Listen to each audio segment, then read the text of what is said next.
Folks, welcome back to the iHealth channel, the FinFab channel, the Biz World channel. We're going to talk about a lot of things here today: wellness, fitness, business.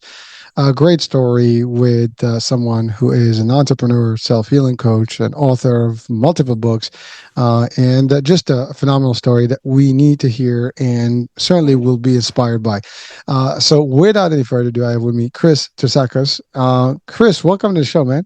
Okay, thank you for having me. Nice to be here. Oh, listen, it's a pleasure and honor. And you know what?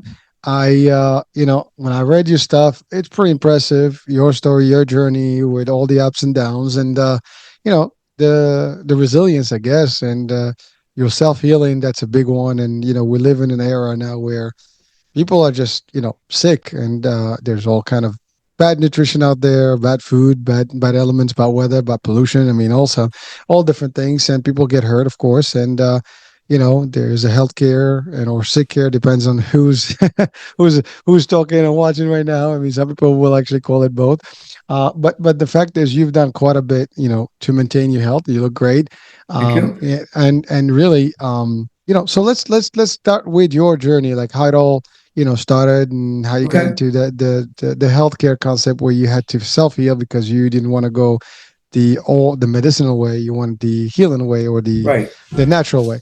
So let's start from the beginning, from the for our audiences, and then we can highlight all the great stuff, and Okay. of course your business journey as well, because I think there's a Sure. lot there, because you've succeeded there too, and you're still doing a lot of that. So let's talk about all that. Okay, great. So, my name is Chris Terzakos. I was born and raised in New York City. I lived in Queens. I moved to Manhattan on the Lower East Side. I come from a tough neighborhood. My generation, there was a lot going on with all the different gangs around. I lost my best friend at the age of 20. He got murdered. And from that point on, I said, life's got to be different than this. This is not what life is supposed to be. So I always maintained myself in the fitness world. I was always healthy. I was an exceptional baseball player. I was scouted by two professional baseball teams. I didn't make it. I guess I wasn't on that level because that's a high level to be on. But then I went into construction at an early age. I think it was 5 or 6 years later. The boss called me in the office. He wants me to be the supervisor of the company. Take your tools off. I was working with tools at the time, and I became a leader from that point on. I think I was like 25 or 26 years old. I became a leader, and that started me off, to become an entrepreneur. Lifting weights is my thing. I'm 65 years old. I'm in great shape. I eat healthy. I'm here to give my story. Maybe somebody can resonate, or if somebody wants to improve their life, they can listen to what I have to offer. Well, there's a lot in there, and by the way, thank you for being on with us today, because you're right. Somebody can, and not somebody, many would and can, really learn and improve their lives through your expertise and experiences, and really life itself. I mean, your stories about life are just big, and you already mentioned a few things that I'd like to just kind of break down a little bit further. So one is early age, you lose a good friend, and you said it. Back in the days, some parts of New York were not the greatest parts, and you're right. I Right. mean, in New York has gone up and down, over the years, and maybe today it's not really in its best top, shape, as we speak currently. But you're right. There was a point where it was just a tough place, and especially some neighborhoods more than others, and gangs and all stuff. It's part of the city life, and you know, it's very difficult to lose a friend. I mean, I've lost friends as well, not to gangs, but to accidents, to just being foolish, as a kid doing stuff that you shouldn't be doing, right? Speed Right. driving, all the stuff, and it remains with you, right? It stays with you as a young person. That why someone who had potentially a whole life, loses their life in that time. And today we have, suicide. We have all kind of stuff. People are losing friends at all levels, but at that age, there's an impact. It certainly affects. And I guess what you said is like, this is not what it's supposed to look like, right? And you Right. got that early on. You kind of put your head straight and you figured out a way to get in. Now, I love what you said about that you work with tools and there's no shame in the game there. There's nothing wrong with that. People do school, you did school or you didn't, irrelevant. You found something that was you and you made it work. And but it's amazing how you stress the idea that the boss called you and said, hey, I'd like you to lead. So there's definitely something that your boss at the time saw in you that made him actually make that decision. And frankly, to bring someone in to kind of basically take over and take in charge of things, it takes obviously visibility. And actually, I just had a show where we talked about that you have to be in the face of the powers that be to select, to be selected if you want to go and move up in the ladder. And you did that. Now I want just you to spend time about how the impact, obviously you know, how did you cope, with the death of a dear friend, and just briefly, because I think a lot of people may have similar experiences, and sometimes they don't know how to do it. Obviously you moved on, but was there anything specific that you did that kind of got you through it, or it was just like, what, this is it, I'm just gone, I'm going to do my thing and walk out of this life? How was it? How was that transition? And then the next question will be, certainly about how did you highlight yourself where your boss really saw you as the next leader, and then we'll take it from there. Okay, great questions. So when he died, it was very calm. Everything was calm. So when I mean by calm, I was I was in orbit. I was in space. Every day went by. I was like in Mars, Venus. I was in space. Like I couldn't believe it. I was 20 years old. You know, it's not like today. If I lost somebody today, I can handle it much better. But I was young, and you know, I knew I couldn't save him. And I'll tell you, he's not here with us, but he got involved into drugs. And when he got involved into drugs, and I actually caught him one day. I had a big fight with him, a big argument with him when I caught him doing drugs. I told him, "What are you doing, man? This is not us. We don't do this shit. We're in the gym. We're working out. We're athletes. You don't do this shit." But he got so addicted that he stepped on people's toes for drugs, and that's how he got murdered. So it all makes sense because you don't step on people's toes. You don't play with these big time, street guys, dealing drugs. You don't get involved with that shit, man. So the thing, there's something else that happened after his death that I didn't mention. My sister died 5 years after his death. That was the stepping stone for me just to break away because I got angry. When I got angry, I was like, man, I lost my best friend. 5 years later now, my sister was like my second mother. My mother, she worked two jobs. My sister was like the cook of the house, put us to bed, give us a bath, put in pajamas, me and my brothers and sisters. Losing her, I started freaking out. Okay. So I started getting angry. I started doing New York shit. Not robbing people, not bullying people, just got involved with shit. I was a bookmaker. I was taking gambling bets. People would call up. I had a nice business going.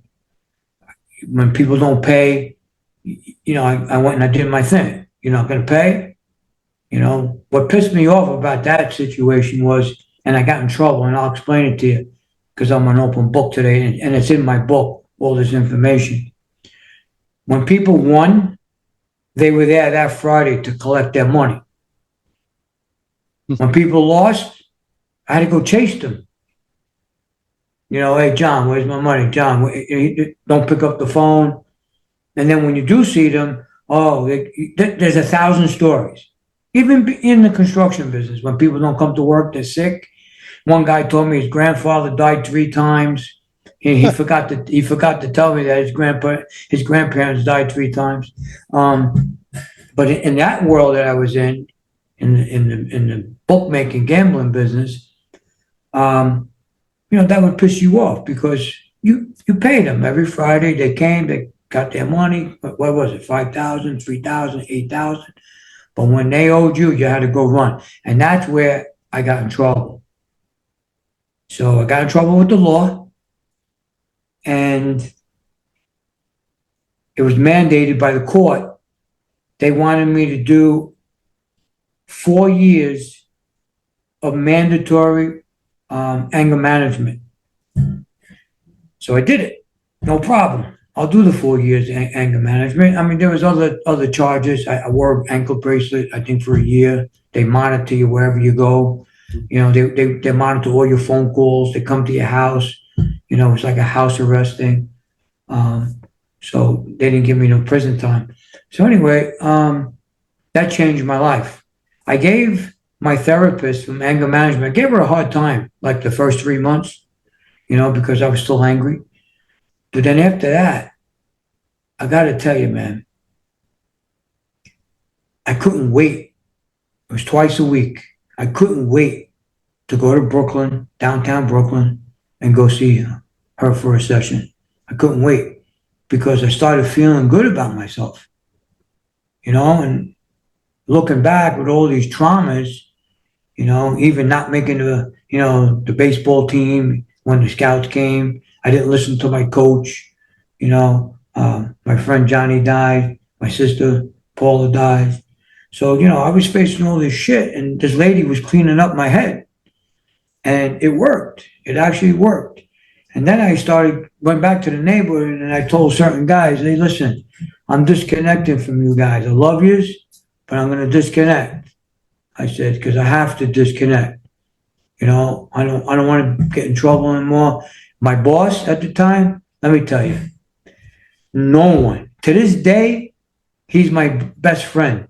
He's my best friend to this day. I don't work for him, but he's still I was just talking to him the other day. He's my best friend, became my best friend, and he was my boss. He was the one that put me in that position. And I got to tell you, you don't meet people like him anymore. Guys like that are not around anymore. I know. You know, there was times that, you know, I had guys working with me. They were making some big money. I mean, some big money, 5,000, 6,000 a week. And I remember when I got in trouble, not one, and the audience needs to hear this, not one guy helped me. Not one. The only one guy that stepped up was my best friend today, and he was my boss then. He stepped up for me when I needed help. He's the guy. So just keep in mind, you got to watch who your friends are. I'm 65 years old. I'm in great shape. I'm ripped, got a six-pack. I eat healthy. Getting back to the friendship, watch who your friends are. Listen to me. I know. You got to watch your friends. Any negativity, anything that you like propose to them that you want to do, whether you want to become like a golf player or you want to become an accountant or a lawyer, once they start giving you some negative shit, yo, they're not your friend. So these items that I'm talking about all come from wisdom and experience. I've been there. I lived it. I know about it. You can't get this out of a book. You could go buy a book, but it's not going to come the way I'm going to tell you. So you're never going to learn this in an encyclopedia. So just watch who your friends are. Well, for Chris, there's a lot of things there that you added. One being, you know, obviously you didn't mention about your sister initially, and then you stated now that is a big loss in a very short period of time, especially at that age. And you know, I get it. I mean, you gotta be angry, and you know, everybody copes with it. That's why I asked about how you cope with it, because not everybody gets to handle those things. I don't care how strong you are. There is always a level of impact that's going to be. It's going to cause some anxiety, some depression, some anger, and all those things can add up. And you could have wound up worse. And the good news is, whatever it is, somebody is watching over you, and you went off easy in terms of even the way you got into trouble with the law and things like that, because you know you can certainly be put in some hard time and whatever, and then it impacts your life further. But you didn't. So luckily, that was a good thing. And anger management put you in a good, I would say, direction, because you had someone that kind of, as you stated, literally cleaned your head, right? He got Yeah. in there, and she got in there and worked, with you to really highlight all those things and remove them, and show Hmm. you that you don't need all that. And it worked, obviously. To date, you're recognized that, and you're, I guess, very happy with that, the results that you had there. I'm not sure if you kept up with that person, but certainly she impacted your life positively as well. 100%. I love that, the fact that you've highlighted this, and this is an important thing for all our audiences at all levels, but specifically our youth, right? Because at a younger age, we think everybody around us loves us and everybody is there for you. And what life's going to teach you as you age is that you're going to have a few people that will be from your reminiscences from your early days. And if you're lucky. Many of us, as you said, may have one up to three. If you're big there, right? I mean, that's all there is. Three good people that you can trust. That if you pick up the phone, they'll be there for you. If something's happened, they're going to look out, for you and things like that. But in general, you don't get a lot of stuff. Now we all have great acquaintances, and maybe thousands today. People have thousands of followers, millions of followers, but how many of them are really your true friends? That's an important. And a selective, you know, formula is always needed, meaning that you have to pick the right ones. And the right ones, again, are the ones who are there for you no matter what, up, down, and they'll also help you not get into trouble. Not just, you don't have to have your friends only come when you're in trouble. You want them Hmm. there at all times, and hopefully, if they're really that good, they will make you move away from anything that can be harmful to you or your health or your life or whatever it is. So again, I love what you said. The same person that was your boss is your friend, and he stepped up and he was there for you when you needed the most. And by the way, again, I don't know the dude, but you know what? That's a great dude. And I think we should all have someone just like that. And for the most part, we should, if we have someone like that, we have to keep them tight, in our lives as long as we can. I mean, obviously that can happen for any one of us, but as long as you live, you want these people to be there for you and be there for them as well. That's the other thing. It's a two-way street, not a one-way, thing. So thank you for breaking that down. And again, I love what you said. Your open book, and you put it on the book because it is important to share these elements with audiences and readers, because it, you're right. There is no book that can teach you things, unless you experience it. Now, if you can avoid some stuff through other people's experiences, that's a better deal. Right. Why experience, bad stuff when you can avoid it? Because if other people have gone through it and they can tell you this is not a good route, then know that it's not a good route. And we know that. I mean, we know bad and we know good. I mean, there's no one here that can really claim insanity about that, right? We all know that. But sometimes we're like, oh, I'm gonna do it on my own. I want to figure this out. Yeah, sometimes it could be too late. So let's not go there, folks. And so, Chris, thank you for really breaking it down.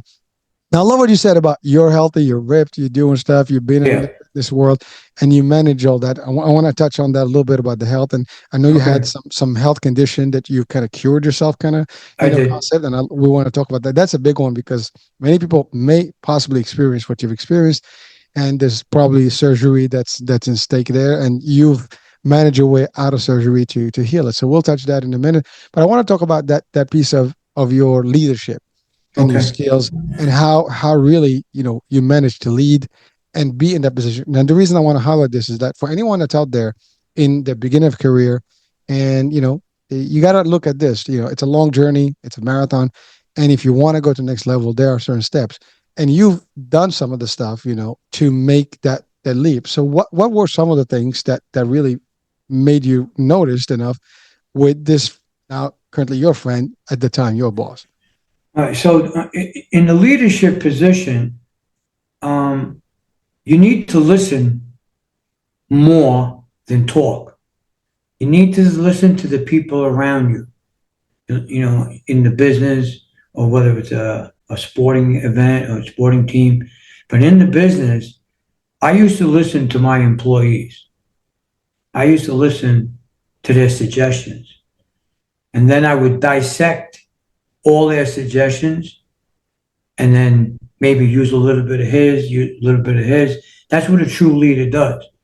Because a guy that thinks that he's a leader and he's going to tell everybody how to do things, he's not a true leader. Can't be. They're going to walk away, make faces, talk under their breath about him. You need to listen to your people. Your people is what makes you. It's the people who work in the company make the company. The boss is the boss, but the people make the boss money. The people are there every day in the grind working. The boss is in the office.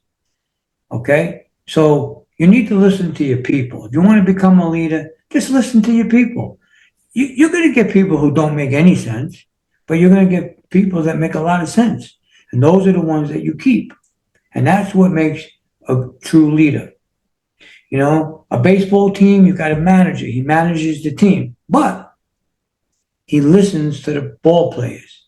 I know because I played baseball. The coach used to listen to the players. And same goes with the major leagues. Same goes in business. It's all together. So a true leader, first, is a man of his word. He's dedicated to his people because you got to be dedicated. You're the leader. You got to be dedicated to your people. You got to give them all the respect. You don't scream. A leader does not scream at his employees. Okay, you get pissed off. You could talk with a pissed off voice, but you don't have to scream. Once you start screaming, you lost all your power. That's it. You're out the door. So these are just tips on leadership. You know, you asked, you know, how do you become a successful leader? I coached a baseball team that I had to formulate and put together. It's in the book. It's on my website. There's newspaper articles about it. I put this team together of the elite players from all over Queens, Brooklyn, New York City. I put a team together that was phenomenal. And we won back to back to back 3 championships in a row, all based on leadership and let the guys do their thing. Great story. If you're on my website, you read the newspaper articles. That was a great time in my life. That was a good time. Well, thank you, Chris. And you know, I mean, the topic of leadership is a big one, right? And I love what you said is that you're only as good as your team. Your team makes who you are, and you certainly don't know it all, and that's why you have a team. The team is doing the grind and this stuff, and of course, some bosses also get into the trenches as well. But the idea is that you cannot always be right, and you do need to listen to the feedback and things like that. Mhm. I mean, I think Steve Jobs said it best. We don't hire people to tell them what to do. We hire people to tell us what to do, right? And I think that's a big quote right there. And you've used that. I don't think you've communicated with Steve Jobs, and this is Oh, probably before even that even happened. But the fact is, you use the same concept, and that's actually a concept that never fails. And by the way, you give the analogy of baseball. This works whether you're in business or in sports. Is the same. Teams yeah. and leadership is just, as a matter of fact, a lot of training I do when we do leadership training and things like that is sports teams and sports movies. And we dissect, how the whole thing works and things like that, because that's really what, or you look at actual real championships and how some of these coaches, run their teams. I mean, whether it's football, whether it's baseball or basketball, I mean, these teams don't just make it, to the top. There's a lot of stuff that goes, there's a lot of synergy. And so that's important. Thank you for breaking that down a little bit to our audiences. And so now you've done all that. That's great. But then something happened in your health that kind of hurt you for a minute, and Right. you were able to adjust. So let's talk about that incident and what it was and how you Okay. went from medicinal or non-medicinal to really cured. You know, Okay. and this is something that, by the way, folks, if you're watching or listening, you want to listen to this because this can happen to any one of us anytime and any given time. So go ahead. Okay. Great. Okay. So in my early 50s, I was ego lifting at the gym. Ego lifting is, when you're surrounded by a bunch of guys, you bench pressing 350, 380, 360, and that's what I did. I had no right doing it, but in my 50s, I was going to change of life. Got my eyes surgery done on my eyes, just different things. Went bought whole new wardrobes, new cars. So I said, I want to get a little more size. So I started lifting heavy. While I was lifting heavy, what happened? I got a hernia. Here's my book, Hernia Without Surgery. Go to the doctor. right? The hernia is by my groin. It's called an inguinal hernia. Go to the doctor, he looks at it. He goes, "You got a hernia." I said, "Okay, so what do we do about it?" So now this is 15 years ago. He says, "Well, we'll set you up for surgery next week." I said, "Really? Let me think about it before I make any appointments that you're going to cut me open. Let me think it over." Thought it over. I said, "I'm not getting surgery." First of all, I don't believe in conventional medicine. I don't believe in taking pills for a headache, painkillers for, elbow ache. I don't believe in that shit. Okay. I'm all natural. So I said, I'm going to figure out on my own, a lot of research, how I'm going to maintain and cure. You can't really cure a hernia though. You can't, because you just broke 6 layers of skin, and that's why you have a lump coming past your abdominal area or by your groin area. You really can't cure it.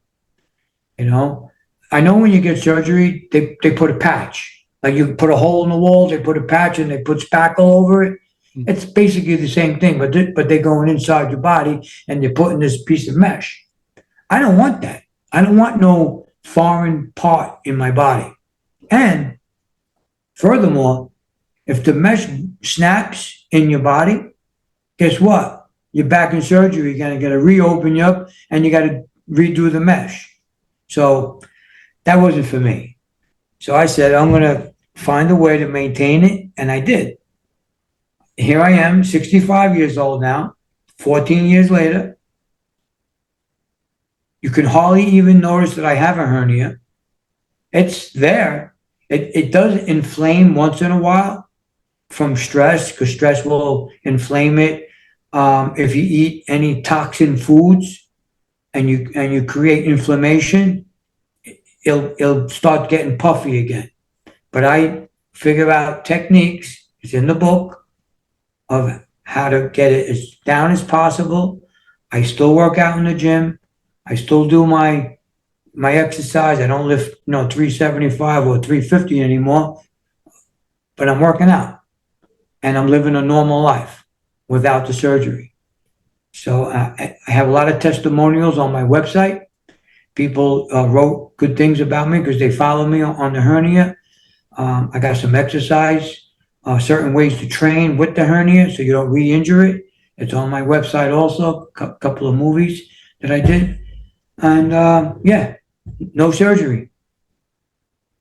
Well, so Chris, I know you can describe, a little bit of what that looks like, but like, I mean, basically, you tear off your tissue internally, and basically now you have a gap, and it gets bubbled up, and you basically have very it's a dangerous situation. I mean, you don't have any cover in that area, right? So you can rupture it, you can do a lot of things, so it could be very, you know, um, health problematic, right? But you Right. you you figure, and I love what you said. There's a way to do this. We can do surgery, or I can manage it without surgery. Because, as you said, listen, surgery is. We have the best surgeons out there, and they can do a miracle about it and make it work.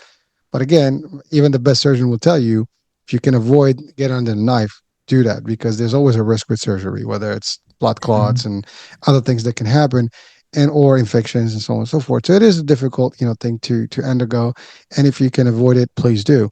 But certainly, the natural way the body can heal itself, and certainly there are ways to do it, whether, and even you manage how to work out without giving it too much, impact. And so that's True. great, and certainly the videos can help. So anyone that wants to take a look, we're going to have the link in the description of the show, so please click in and check it out. But was there any regimen of food, diet, anything that you did to kind of heal your muscle and kind of help it, maybe kind of just retract a little bit and close it? Was there any of that?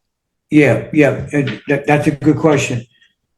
Yeah, regardless whether you have a hernia or not, you should not be eating foods that cause inflammation.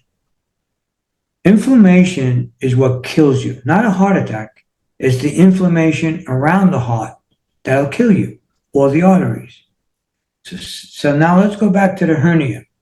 When you have inflammation, because you ate dairy, see, dairy is number one on my list for inflammation, milk, anything associated with dairy. Dairy, there's an old saying, milk is for kids. Milk is not for adults. That's for kids. When they're 2, 3, 4 years old, you give them milk because they need to grow. Once they're grown, you don't need to drink milk anymore. You can get your calcium from so many different things. You can get calcium. But getting back to your question, yes, you got to eat healthy. If you have a hernia, it's it's crucial that you eat healthy. Now, what's healthy? Foods that benefit your body, not foods that are going to harm your body. So, in my life, I eat food that benefits me, my muscles, my bones, my eyesight, my hair. I eat only foods that help me. Every morning when I wake up, I have a glass this tall of homemade aloe vera drink. I drink aloe vera homemade. I buy the plant, I make it. The next day, I got a big gallon. It lasted me for about 5 days. But every morning, the first thing in my body is aloe vera. And I'm going to tell you why it's important to drink aloe vera. It detoxes the body. It's an antioxidant, anti-aging, protects the cells in the body. It's good for digestive health, good for gut health, vitamin C, and skin health. Now, with all those good things that you just heard, why wouldn't you drink aloe vera? Why? I just gave an important item that will help you. You'll see in the matter of 2 weeks, watch a difference in your skin, your eyes, your hair. Watch a difference. Drink aloe vera fresh, homemade. So when you say homemade, you just basically squeeze it like in a blender and kind of that's it. You blend it out and No, no, no, not like that. What you do is you get 2 leaves, you wash them real good, right? Yep. You chop them up, you put them into the jug, all the pieces. Once the 1 gallon jug is filled with water and 2 leaves of aloe vera, it's all chopped up. You shake it really good and put it in the refrigerator for a day. All the aloe drips into the water. Mm. Okay? And then when you take it out in the morning, you give it a little shake, pour yourself a glass about that big, and then down it, drink it. 7 days a week. That's what I do. First thing in the morning, after I break my fast, because I fast, I don't eat for 14 hours. So when I break my fast, the first thing in my body is the aloe vera because it runs through the kidneys, the liver, the blood, goes right to the cells, and it activates everything in your body. Really good stuff, man. Really good shit. Well, thank you, because I thought it was like more like a juice concept where you just blend it, but it's really just aloe vera chunks in water that kind of simmer there, and basically you're just drinking that aloe vera stuff that goes into you, just like when they say like lemon water or things like that. So it's a similar concept. It's so simple. It's so simple, I also juice. I do a juicer. My wife and I, I think it's like I think we do it every 3 months. We do beets, and we put that in a juicer, not a blender, a juicer. We put beets, watermelon. By the way, watermelon is really good for you. Beets, watermelon, cucumber, celery, and we juice it and we drink it. It lasted for about 4 or 5 days, and that's what we call a cleanse. It really cleanses everything in your body, your blood, your heart, your arteries, everything. It just goes so good for you. We do it every 3 months. Well, thank you. And you mentioned something about you kind of break fast, you fast for 14 hours. So basically you stop eating, let's say 6 p.m. and you kind of eat at 10 the next day or something like that, right? You Is that got right? it. Oh, Exactly. 8 o'clock. Yeah. So that's how you play it and, kind Yeah. of works, Yeah. So My first meal is at about 10:30 in the morning. I eat protein oatmeal. hey, protein oatmeal. Like, is that a homemade concept or? Yeah, it's homemade protein oatmeal, homemade. So you just do everything yourself. You make everything your own. That's good. Yeah, we do everything on our own because we're out in the streets, they say it's healthy, but is it really healthy? I want to know what I'm really putting in my body. When I go out, even if you go out to eat, my wife and I, we stopped going out to eat because, you get a steak, it's loaded with butter, right? You get vegetables, they load it with artificial olive oil. No, I'm not eating like that. No, I don't want to eat like that. I want to know what I'm putting in my body. So most of the stuff that my wife and I do is homemade. Oh, let's take a minute on that because it's a big topic about food today, and you're right.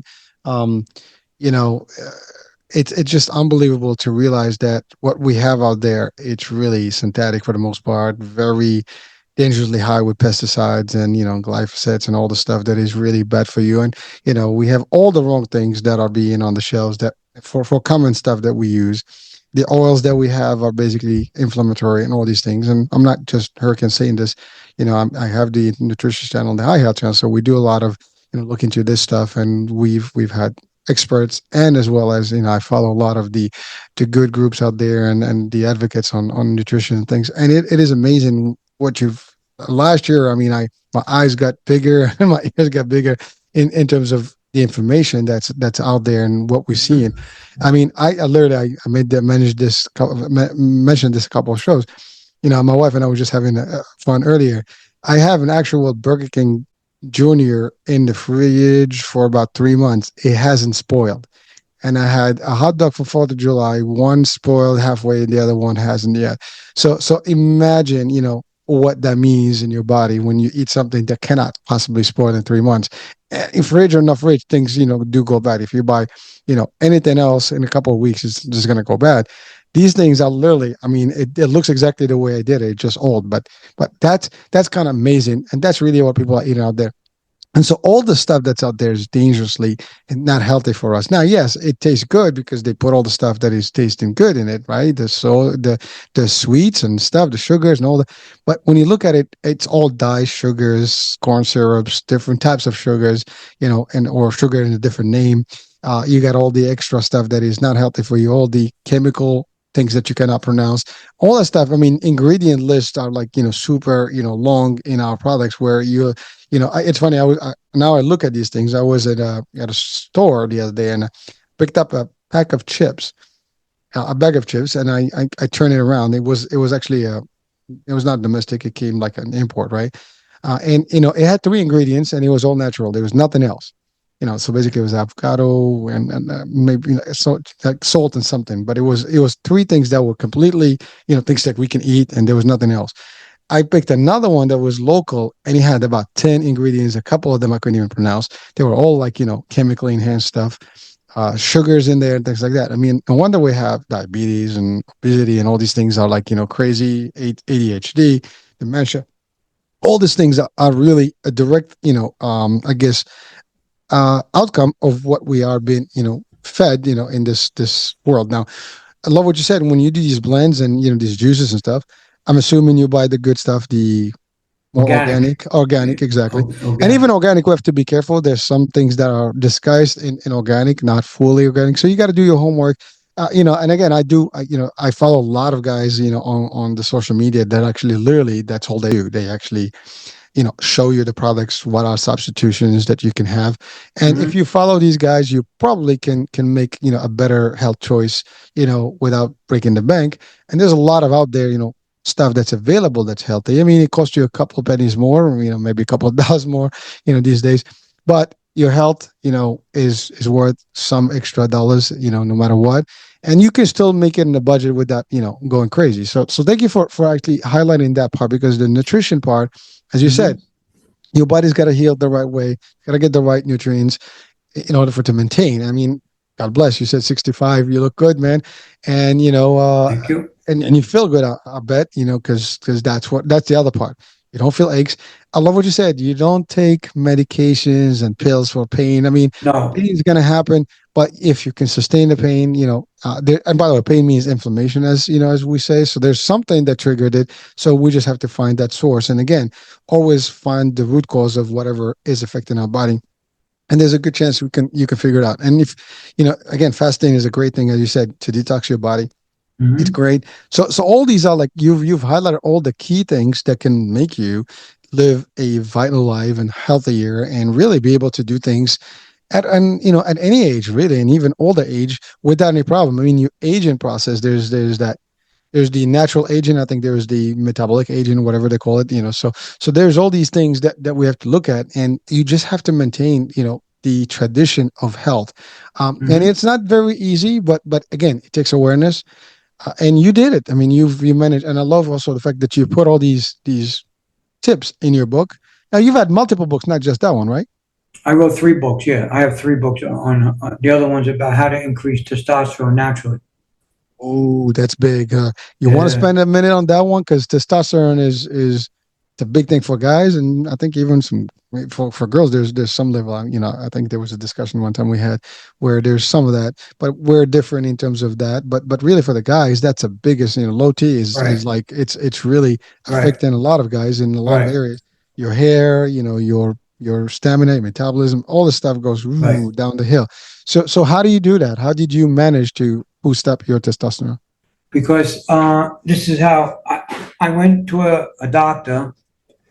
I believe I was about 50, maybe 58, 59 years old, and I took PEDs in my early 50s. Remember, I said I was going through change of life. I took, performance enhancing. I was on testosterone. I was on some steroids. I did take it, and the reason why I took it is because I wanted to get a little bit more size. Mhm, mhm. And a guy in the gym, he told me how to do it, so I started doing it without a doctor's, supervision, not realizing. And this is important for you young guys. When you take it, remember when you come off of it, that's where the problems start. And I'll tell you why. Your body shuts down the production of testosterone because you're putting this you're injecting synthetic testosterone in your body. So the body is a machine. So the body says, body talks. The body says, oh, I don't have to produce testosterone. They're putting synthetic. He's putting synthetic. When you come off of it, the body still won't produce it. So now what do? This is what you do. You go get a blood exam. If you're lower than 300 nanograms, below 300 nanograms, you're starting to run into danger on low T. And you mentioned all the symptoms of low T: fatigue, low libido, no, you lose your self confidence, you lose it. So I went to the doctor, and my testosterone was lower than 300 nanograms. And now I know why, because I was taking synthetic. So what do you think the doctor said? Oh, we're going to put you on TRT, testosterone replacement therapy. I said, really? I said, no, I don't want it. And the reason why I don't want it, because when you do TRT, remember I said this, it's for the rest of your life. That means every week you got to get a shot, you got to go to the doctor, take blood exams, your blood thickens, your blood pressure goes up, you got to check your prostate, you got to check your heart. I don't want that. That's like being a slave. I'm a slave to that. I'm not slaving to that. So I told my wife, I'm going to figure out a way to raise my testosterone. So now, when the test is in the book, here, this is the cover of my book. That's a picture of me taken 8 months ago. Okay? I was at 81 nanograms. 81 nanograms is horrible. It's a disaster. You should be on TRT if you got 81 nanograms. But what I did was I figured out, did a lot of studies, did a lot of research. I did a lot of tests. I'm like a billy goat. I tried everything. And then I found the formula that worked. I went back to the holistic doctor, different doctor this time, holistic doctor, right? Took a full exam again. So I went from 81 nanograms a little less than 700 nanograms. That's huge. That is huge. I was in the office, my wife was sitting there. Doctor said, wow, I can't believe your testosterone level is so high. Okay. I walk out of the doctor's office. Now I'm the happiest guy in the world. My wife gets in the book, in the truck, and she says, I want you to write a book.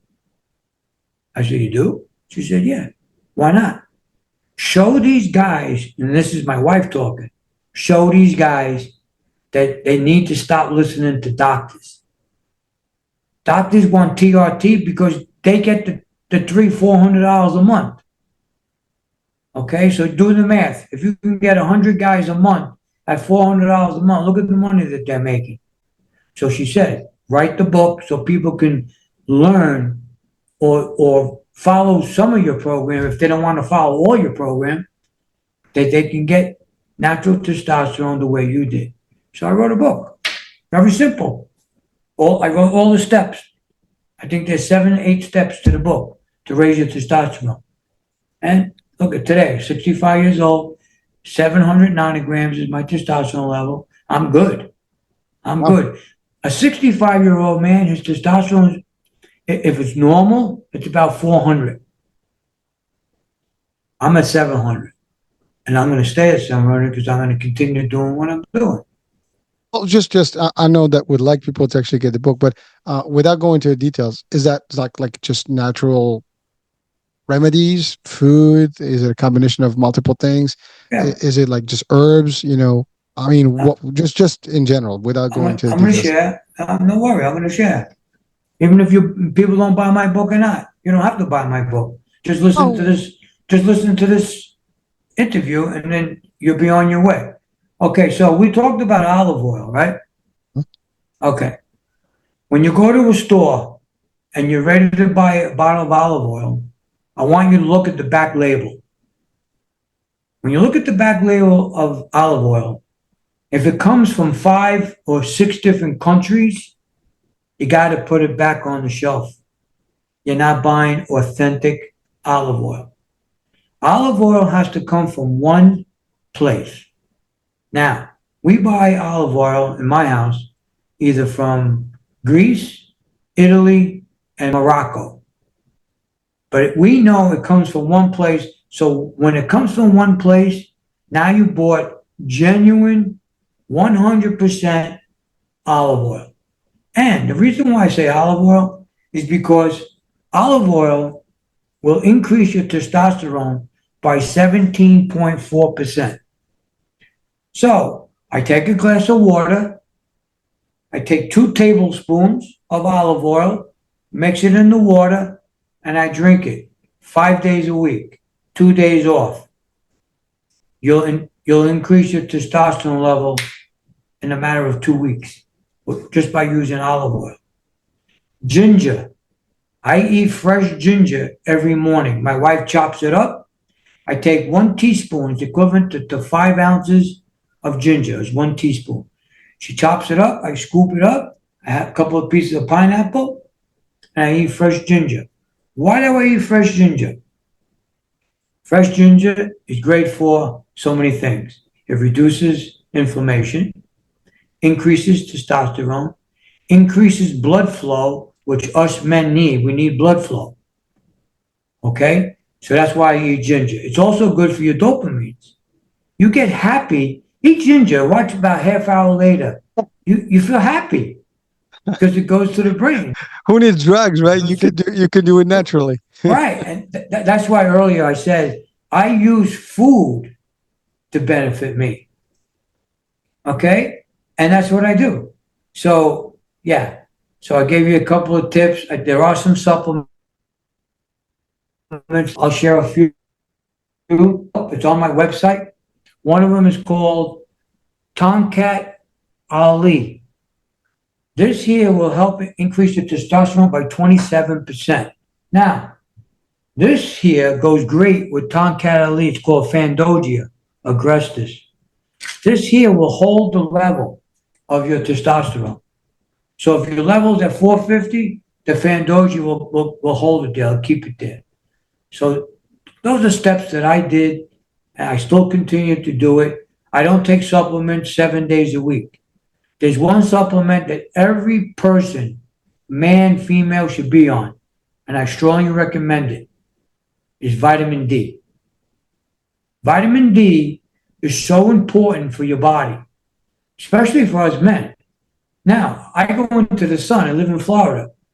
I walk my 150-pound dog 4 or 5 times a day. I'm in the sun, 15 minutes a pop. So I'm getting natural vitamin D, which spikes, not increase, spikes testosterone, is the natural vitamin D. Now, on a rainy day, I'll go in the refrigerator and I'll take 10,000 IUs of vitamin D K2 when on a rainy day, okay, which increases testosterone. It does a lot of other good things. It's good for your bones, it's good for your muscles, it's good for your brain. It's just overall good for you. So is magnesium. Those are two supplements, magnesium and vitamin D. Everybody should be on, man or woman. Everybody should be on those supplements. Well, thank you for sharing some of the I guess the key ingredients to, because testosterone is a big, and I love the idea that you added the concept of vitamin D. We've talked about it, and we have actually wellness talk on the network, and George Batista, and he covers a lot of these supplements. So folks, you can deep dive with him as well, and there's a Right. lot of details. He breaks it down to all that stuff. But thank you Right. for taking us on that, and I You're love what you welcome. said. The olive oil, I have to say, it's funny because you mentioned Greek, Italian, and or Morocco. Morocco.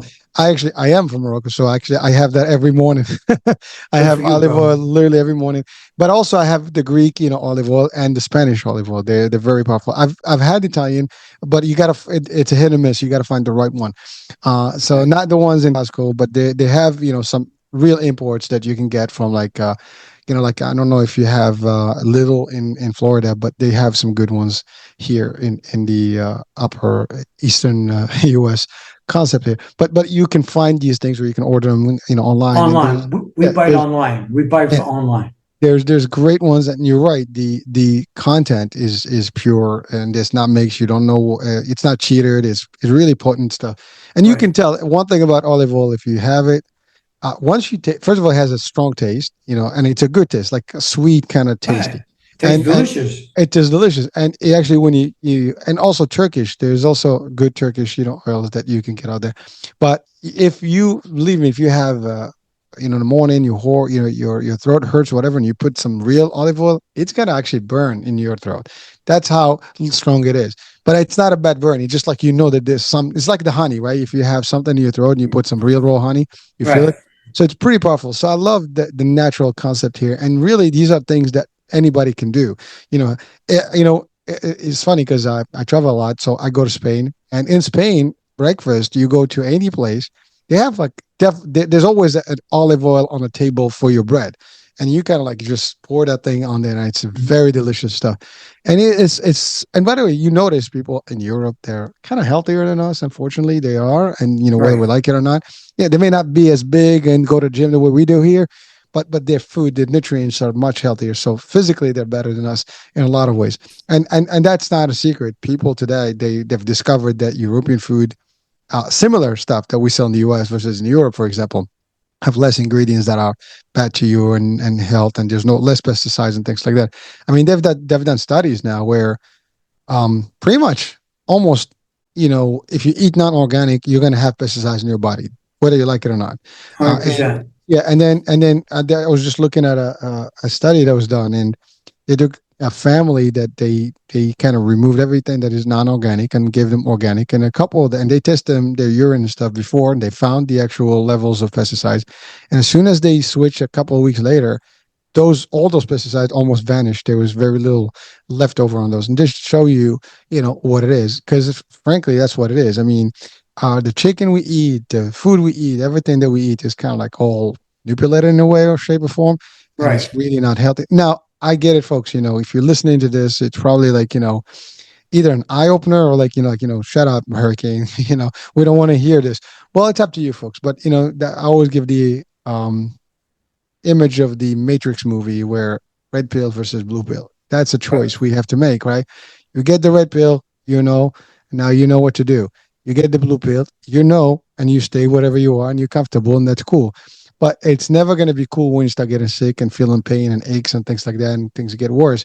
Now, again, there are no guarantees that we're going to be 100% healthy, but we do our best, in terms of what we do. And chances are it works if you keep it up the right way. So thank you for really breaking that down. Now, there's a third book. What was the third book about? So it's the hernia book, the testosterone, and then it was the memoir about my life, belonging to yourself. This was Now, a, it was a, yeah, it's about my life growing up as a little kid to until today. so you shared some of that. Now that's an impressive thing because you know looking into yourself. I think we all owe it to ourselves to do that. That exercise you've done is that reflect on who we are and kind of work on ourselves. I think one of the biggest things that can make people successful versus not is the ability to change who we are, and not in change your character, change your skills, learn more, become better. Improve yourself in Right. like whether physically, mentally, or spiritually, as well as in the business world. And that's what it is. You have to be highlighting yourself more and more, and the more we do of that, the more we change. Again, I follow Jim Ron, and and his talks and stuff. And it's pretty powerful stuff. And that's Right. one thing that he's emphasized on over all his talks and stuff, or most of his talks, is that you gotta change yourself. You gotta improve yourself. And by the way, you're a perfect example. The start was not the best start, as most people would probably refer to it, but it's not important how you start. It's where you are and how you finish, and how you continue living and thriving, right? And anybody can have a bad start or a full start, right? It's never too late. We can reset, we can coop, we can change things at any given point. The key here is we have to reflect, see what's up, and then make a decision and get committed to it, because that's the other thing. Go Well, ahead. I want to say something that you just mentioned. It's funny that you mentioned it. When I first started the outline to my memoir, my wife and I were sitting in the room and we were writing the outline. I looked at her and I said, "Look at this life. Who would want this life?" And she looked at me and said, "You wouldn't be the person who you are today if you didn't have this life." I said, "You know what? You're right." And on my website, healingwarriors.com, there's a movie trailer of my book. And in the movie trailer, it mentions that same thing that I said when I first started writing this book. I said, "Who would want this life?" And you just brought it up. And look how my life turned out. But that's a big thing, because listen, folks, there is nobody that's perfect, and we're never going to be perfect. Of course. So that's a fact, right? But the idea is that we grew up in different circumstances. Everybody out there, no matter where you live in the world, and everybody thinks everybody else is better living, and you always have some that are living better, some that are living less, and that's just a fact. Whether we want it or not. So sometimes we hang ourselves into the idea like I want more, and I want this, and there's nothing wrong with ambition and things, but the idea is that sometimes you look at people that have less and you be grateful for what you have, but at the end of the day, we make sometimes the wrong decisions. We get involved in the wrong things, and by the way, I think this question comes out all the time in a lot of shows. We're like, would you change anything in life if you had to go back? Most of us don't regret things that we've done, but can we make some movements, some changes? I think we all could have made some better moves, if you want to call that. It's like it's Right. just a fact. If we all reflect on our life, there's a couple of things that we. It's like when you watch movies about time travel, right? They all Yeah. want to go back to change something so that the future is different, right? Well, Right. that's exactly the concept here. We want to go to change things, in the past, because there are things that we could have, I mean, think about it. We know, for example, who won the World Cup, just given it, or like the championship. Right. If you go back in time, you can bet the right bet, right? I mean, for those people that bet. But the concept is very similar. I'm just having fun with it. But the idea is the same. Now, are we going to go back in time? Definitely not. But can we stop now, reflect on the past, learn from it, make adjustments, and then move on? Because the future hasn't been written yet. We can still do things, ourselves. I mean, maybe it's written in the scheme of the divine, but not in our way. We don't know what's going to happen in the next second, let alone the Right. next day. But can we make a move for better things? We can. Yeah, go What ahead. Go ahead, Chris. what's fascinating is people like you. See, you're a host of a podcast show. You get people like me and all these other people to share their stories, to share all their learnings. My generation, we didn't have podcasts. We never even had a cell phone. So people like you are special, man, because you're hosting a show and you got all these great people on your show giving great information for those people who need to hear the information. So they don't have to go to a library. They don't have to go to a therapist. They don't go to a podcast show and listen to various shows. So you're special. All the podcast hosts out there are special because this is information that's handed to the young people today. Well, So thank you you're for that welcome. compliment there. You're But I do want to welcome. say something equally. We're only hosts, and we cannot make anything better without our guests, of course, and the information, as you said, the great people that we invite, are the ones who really are the experts. They're the ones who have the knowledge, the skills, the information that can make a difference. So again, we create a platform to share information. As a matter of fact, when I started this whole thing 5 years ago, the concept was to educate, enlighten, inspire, and motivate. And I live with that mission to date. I mean, even our tag is enrich your mind and soar beyond, limits. Is our motto is time to evolve. So this is just me personally, and you're right. Right. There's thousands of podcasters out there that are doing equal work in different areas, different expertises, and stuff like that. And they're all, what I refer to all these shows out there, to me, is like lectures. So Right. literally, they're lectures by the best of the best of the best in the world. And by the way, it's not just from the U.S., not from Canada. It's everywhere. We have guests from all over the continents on this planet, which means we have diversified knowledge, expertise, experiences. Right. Learning, education. All these things are different in different parts of the world. So we are taking that and making it a different, opportunity for people. So Right. thank you for that, Chris. Thank you You're so much. welcome. You're welcome. I like to share. Um, I like to share that the men today, by the age of 30, their testosterone levels are dropping, and they're dropping rapidly. And I want to just put it out there, so people can hear this. The reason why your testosterone level is dropping is because Wi-Fi, microwaves, radiation. Here's a big one: plastic toxins. You're eating everything out of a plastic bag, or you're drinking soda, or you're drinking Gatorade, or water bottles from a plastic bottle. You're loaded with toxins.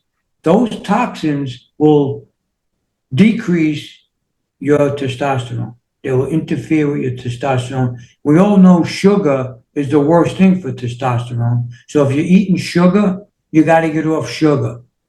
So sugar raises insulin, insulin goes up, estrogen goes up, and what happens? It blocks the testosterone production, so you can't produce it. Now, there's one other thing. When's the last time you checked your toothpaste? Fluoride, huh? Okay, so here's toothpaste. Do you see that black mark, that black stripe right there? Do you know about this? Yeah, there's different colors for different ingredients and And you natural versus see, yeah, this is blue, green, right? green. Yeah. Green. Okay. This is loaded with chemicals. So if you look at your toothpaste and you see black, throw it in the garbage. This one here is blue or green, greenish blue. This is all natural toothpaste. Now, the reason why I bring it up is because if you're putting chemicals in your body, you're swallowing it, it's running through your bloodstream, it's going to your brain, and what are you doing? You're harming your body. But the companies don't tell you that. They don't tell you that it's loaded with chemicals. They don't tell you that. So that's why I put things out there. Oh, here's one pollution that no one talks about. Oh, go for it. Okay. In my generation, when you died, they buried you. You went to a cemetery. Today, everybody gets cremated. Okay. So what happens to the body when the body is no longer. When the body's dead, what happens? Your body, Cirrhosis. your body is loaded with toxins. Mhm. And then when they put you through the crematory, and now you're in the furnace, where does all that smoke go? It goes into the air. And who's breathing all that smoke? We are. So those are toxins, and now you're breathing those toxins. So here's another thing that's not really talked about much, but it will come out. And I'm talking about it because somebody put me onto this a few months ago. He's a researcher, You and know, it makes a lot of sense. Chris, you're the first one I heard this from, but it is mind-boggling when you actually think about it. I mean, I have not thought about that, and it even put one into perspective. But you're right. The I guess the percentage of cremations has increased, and the whole idea of us being buried on the ground, we decompose to natural process, and obviously our, of course, even with that, our nutrients, whatever the toxins, will still go into the soil, which our soils are already mixed with toxins today. Water. You're talking about, even when looking at the fish that we eat, mercury levels are high. Our, seafood is loaded with bad stuff. I mean, you can't win. I mean, we live in a time where it's all about profits and money and stuff, and with total, True, disregard for health and vitality for people and true. humans. So what is it going to take? I mean, we've had these discussions a couple months ago in a different show. Yeah, I really want people. And by the way, again, this is not. We want people to thrive financially, right? But we can do it sustainability. I mean, with a sustainable way. There's a way to do these things. We can invest correctly. We can do organic. Yes, and we can all kind of, not want more profits and profits. We can do something about it. And I think because here's the thing, even businesses like, my wife just posted something today about Dunkin' Donuts where this guy's pumping, putting 12 sugar, level like drops in this cup with 12 caramel, 14 caramel, pumps, and Oh shit! yeah, it's like suicide, sugar suicide. I mean, you're Right, going he's crazy. And by the way, killing himself. well, I mean, that's normal. People getting these drinks that are like loaded with like, 20, 30, 50 grams of sugars. I mean, it's even like you said, you mentioned Gatorade, soda, and all the stuff. That's all, the sugar besides the plastics. I mean, I think the amount of plastic we eat an annual now is about a credit card size, without knowing. And these things are forever chemicals that stay in the body and things. So, and you're right. I mean, they found stuff, especially in men in the testicles, they found Right. heavy levels of these plastics and stuff. It is like, for those people that are unaware, this sounds like sci-fi, but it's real, folks. It's happening. It's this today. There's nothing you can do about it. I mean, you could just watch, as you said. I love the samples that you show about the toothpaste fluoride. Same thing in our waters, drinking waters, whether you buy the bottle. I mean, you got to buy the glass, and even that is like, or you have to have like multiple filter osmosis, whatever these high end filters that you can, built into your home to hopefully get some fresh water. It is ridiculously, difficult now to have the healthy. At least in the States, we're just way out, compared to other places. I mean, even I was talking to someone about the foods in our school versus, in other countries like Oh, Japan. It's like our kids forget it. eat garbage, compared to these folks, right? Forget it. Forget it. It's horrible. It's horrible. Well, You well, know, yeah. Go ahead, and Chris. the fast food places. I Oh, mean, come on, man. You got to be really shitting me. I watched this episode of how they make chicken McNuggets. Do you know that go ahead. I was grossed out. I mean, it's the bottom of the chicken mixed with a bunch of powder. I watched this episode and I said, who would eat that? But the people that eaten it didn't see the episode that I saw. If they saw it, they'd tell their friends, "Don't eat chicken McNuggets no more." It's horrible. Even the French fries, I hear they're not even real. They're not even real French fries. There's a bunch of shit added Actually, to it. actually, it's funny that you said that. If you take a McDonald's fry and you just drop it in your house and leave it there, it's not gonna go. It's gonna get crisp, hard. It's like Yeah, plastic, and it's gonna yeah. stay there. It's not gonna mold or have Wow, mildew or anything. It's not gonna spoil. It's just gonna be there, just like a little chip. That's wow. how it is. And by the way, there's there were some studies about, how those particular, very addictive, potatoes, the way they do them. I mean, it's just sick when you start thinking about this. I mean, look, bologna, all the ultra processed food, the hot dogs, the stuff. When you look at how they manufacture those things, it's like, I mean, like, you don't want to eat that stuff. It's all meats that are mixed in, whatever it is. They just put it and mash it up and put in some spices, some colors, and voila, you eating some stuff. I mean, yeah, it fills you up, but it's your body is like, what the hell I just ate? It's like plastic. So now your liver is working double time. Your sugars, your hormones are kind of trying to figure out what's going on. Nothing is working, and then you get all these health issues and ultimately potential cancer and other types of problems. So it is a very difficult world we live in, and I think people have to just be aware and make some healthier choices than others. And frankly, folks, I'm gonna tell you this: this is true happening to me. I find myself less inclined to eat out on the street. I find myself, more like, looking at what I'm eating now than ever. And I don't find a lot of choices out there. That's the other thing, because it's limited. Because in essence, the food that's intended by humans is anything that is grown by earth, that was at sea, or that is basically alive, that was created, animals, right? Right, But now we have all these foods that are neither. They're just basically in a pack that was basically they manufactured synthetically in a lab.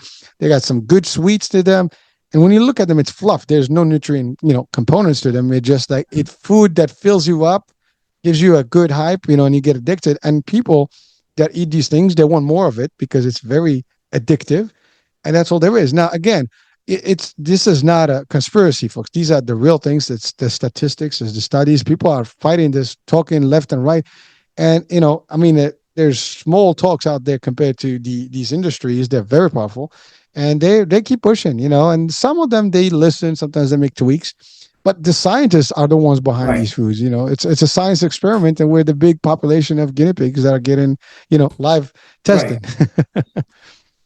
Right. And what it does also, this is important for me to share it. What it does is it affects the brain. The food affects your brain. It affects your negative thinking. You eat bad, you're going to think negative. You know that there was a survey, right? Most of your altercations, fights, shootings, you know where they all happen? In fast food places. McDonald's, Nathan's, Burger King. All your altercations start in those places Almost. because, yeah, because of the food that they eat. There's a researcher, he said that, eating unhealthy makes you stupid. When I heard that, I was like, wow, it really makes you stupid if you eat unhealthy? Now that's a researcher saying it. Me, I would never say people are stupid, but you have a choice. In life, you have a choice. You can either eat healthy, and be kind to others, or be unhealthy, be miserable, grow old, and say goodbye. So my path, I'm 65. How much longer do I have here? I don't know. Only God knows. But I'm going to share my story. I'm going to be healthy. I'm going to be kind. I'm going to love. And I'm going to live my life peaceful. Well, Chris, I have to say, first of all, I always say this about authors of books, because you're talking about us podcasters and shows, and you're right. I mean, this is a new concept, fairly new compared to your era or even when I was younger, right? I'm only a couple of years behind you, so I can tell you the concept is it wasn't then. We had books, libraries. That's all we had. Today, Right. there's stuff you can listen to. I mean, like for our network, we're on the podcast platforms. We have our own radio. We can be watched Yeah. everywhere. So people have access to the information. You don't have to sit and watch me talking, but you can listen to Chris or I or any other show. Anywhere you go, which basically feeds in the mind, and it's better than watching nonsense, right? But it is what it is. Not everybody wants to spend time watching. Probably watching nonsense is more attractive and entertainment than watching this. But we are here to potentially reach out one, two people at a time. Doesn't matter if we can get one person to make a difference in their life. That's already a success story, right? And in what I started saying is that you, as a writer, an author of not one, not two, three books, these are all legacies that you're going to leave, that you've already put into the world. And even long after you and I are gone, these things are going to be around for the next generation. Hopefully, someone and many others will see the value of it and maybe apply. Sometimes I talk to my kids. My kids don't listen to my shows, but I know one day they probably, when I'm gone, they'd be like, "Oh, well, Dad had all these shows. Let's listen to them." Maybe Right, they actually, give that information to their kids. But it's also for everybody else around the world. And and by the way, this is worldwide, so which means we touch people all over the world. We get downloads from every part of the planet, right? And so we are touching lives, whether we like it or not. right. The mission is being accomplished one person at a time, and that's a big deal. And again, the authors and the writers are where we have our own history. That's where we got all our information from, the thousands of years of information and education and all the knowledge we have today is because some Hmm. people 100 years, 500 years, 1,000, 3,000 years ago were able to compile information and put it into books that actually been disseminated and handed down to generations to make it to our world today. And then therefore we have technology and stuff to do all these things. So again, you are the pioneers. You are actually the ones that are making a difference in this world. So I want to again, just give you that as a a Thank token of you. appreciation of the work that you do, because it's not easy to write a book, and certainly three are grandiose. It's big. So Chris, I know we passed the hour, but so your website is healingwarriors.com. So that's where they can Right. find information. They can apply and they get the Yes. books. I'm assuming the books are on Amazon and everywhere where the books are sold, right? Yeah, yeah, and Barnes and Noble too. Amazon and Barnes and Noble. All right. And so we're about to close the show, but is there any advice you want to leave our audiences with before we close? Yeah.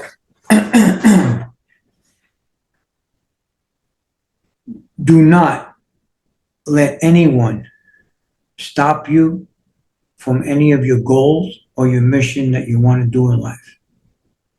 If you're talking to a friend or you're speaking to anyone, family member, and you want to share what your goal is, and they're giving you negativity or they're knocking it down, you got to run. Don't let anyone stop you from doing what you want to do. You have one life to live. Live it, do it. That's you. I say this 100 times. People always, oh, what are you going to do that for? That doesn't make it. What are you, stupid? When you hear all that, just go do what you want to do. You want to be a rock and roll guy? Go do it. You want to be an accountant? Go do it. Don't let no one stop you. Do what you want to do.